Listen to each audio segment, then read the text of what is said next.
In this tutorial, we are going to paint a wave in gouache using all of these materials, and we will talk more about them as we move along in the video.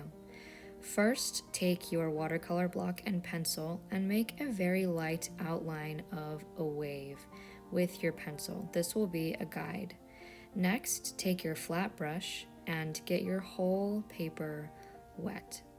I'm mostly just getting the sky wet and a little bit of the wave, and then I'm adding some gouache onto the wet paper for the sky using the wet on wet technique to get some blends. So I'm using some light blues and a little bit of green in order to create a stormy sky.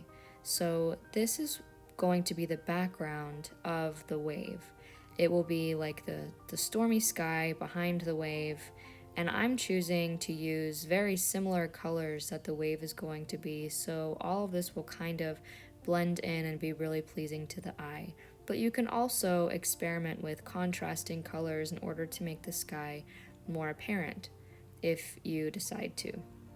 Once that is dry, then I'm putting some more wet gouache onto my palette. In order to use the gouache more as watercolor before, I just used some rehydrated dry spots that were on my palette. And so now I'm using some wet gouache, more like acrylic, the way that you can use gouache both as watercolor or as like a paste kind of paint like acrylic.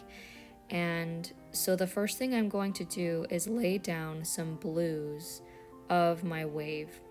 And using these methods, I am sometimes laying down the gouache like acrylic, and then sometimes I'm using a wet paintbrush to give it a more watercolory texture. But either way, I am laying down lots of different tones and lightness or dark blues. And the reason that you add so many different shades of blue onto your wave is because moving water looks like it's moving, or at least the way that we can replicate moving water is by replicating, or trying to replicate anyway, all of the different ways that the water moves and the way that it reflects what's in the ocean and what's in the sky. And the way that I've been able to do that is by having lots of different shifting colors in the wave. And so I'm adding varying amounts of dark blues and more mid-tone blues, some gray blues, and then some very, very light blues where I've added white to blue, or I'm using some Arteza. The color is called ice blue. And so as on the furthest side of the wave, the darker, the right side, I have some of the darkest spots. That's where it's the most in shadow. And then I'm layering on some lighter spots with the white and the light blue as well.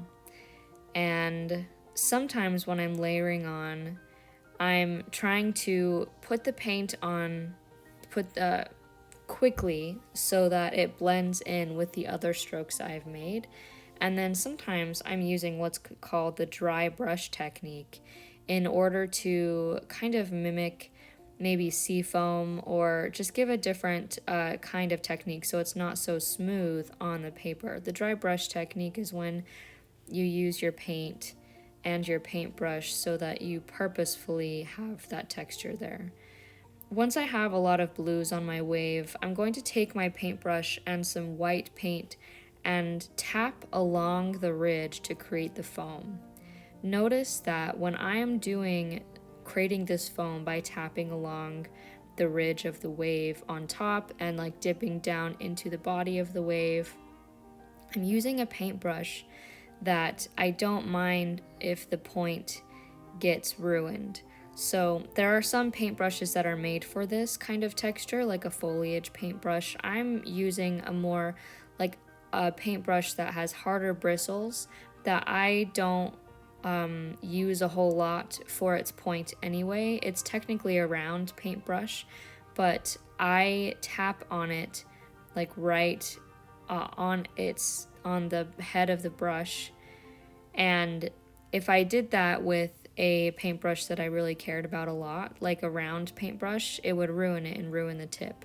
And so just as you're tapping, using this method to tap on the foam with the white gouache, notice how I'm doing it in different layers and different variations of white. So sometimes I have the white as lighter blue, sometimes it's really stark white, and then I'm also adding some blues on a background layer like underneath in order to add some dimension.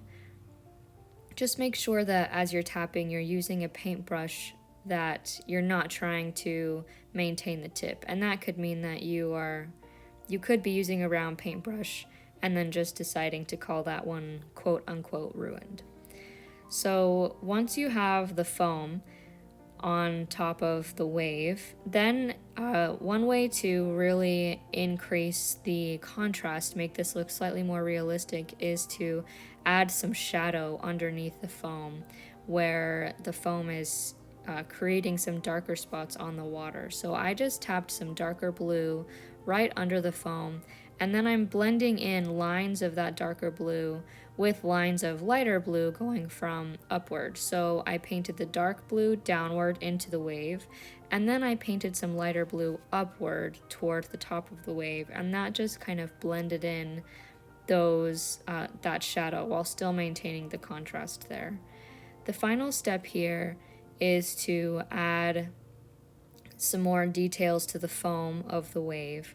And so I'm taking, again, using that tapping method, just not quite so thick, I'm taking some white paint and just painting white dots in the gouache all around the wave in kind of random formations. In some ways, these dots are in clumps, like almost like there are mini waves coming out, but other times I want it to look more like sea foam bubbling over. And so I'm creating some random lines and some other random dots. I wouldn't worry too much about the placement of where this sea foam is. I just kind of honestly let my paintbrush wander a little bit, and then I made sure to give movement to some of those dots so that it looked like maybe some of the sea foam was catching in the wind, something like that. So just make sure not to do like exactly straight lines. Give your lines of foam a little bit of curve to them to help give some movement. And then I added some darker blues underneath some of those foamy spots in order to provide even more contrast. Now I'm moving on to make the other end of the spiral wave a little more foamy, blend in a little bit more in the background, and so I'm tapping in some more white, just so it's like that wave is crashing into the ocean and spraying up even more water on top. So that's where I'm adding more white along the left side of the painting, and then I'm adding more white along the top ridge of the wave to give it a little bit more body. And this is also a practice in adding more white and then washing off my paintbrush and just using a clean paintbrush to blend the white and the light blue together up on top of the wave. So sometimes I wasn't even using paint as I was tapping along and blending, it was just water. And because gouache is activated by water, then those two colors blended together. Next, I am going to just add a little bit more depth to the wave by adding almost like a background wave right in the middle there. This is going to be very indistinct, so I'm not really worrying too much about form. I just added some blue in order to give it a little more body, and then some white along the edges. And that's really just going to add slightly more depth, and by making it not so defined, by making that spiral not so defined, it makes it look more like water, because you can't quite grasp or see water, right? It's moving too quickly. And With waves, sometimes you have to know when to stop, and that is where we've landed here. So I just give my little signature at the bottom there. Thank you so much for watching, and I hope this was enjoyable for you. If you want to see more videos like this, please let me know in the comments, and make sure to hit that subscribe button. Thank you so much.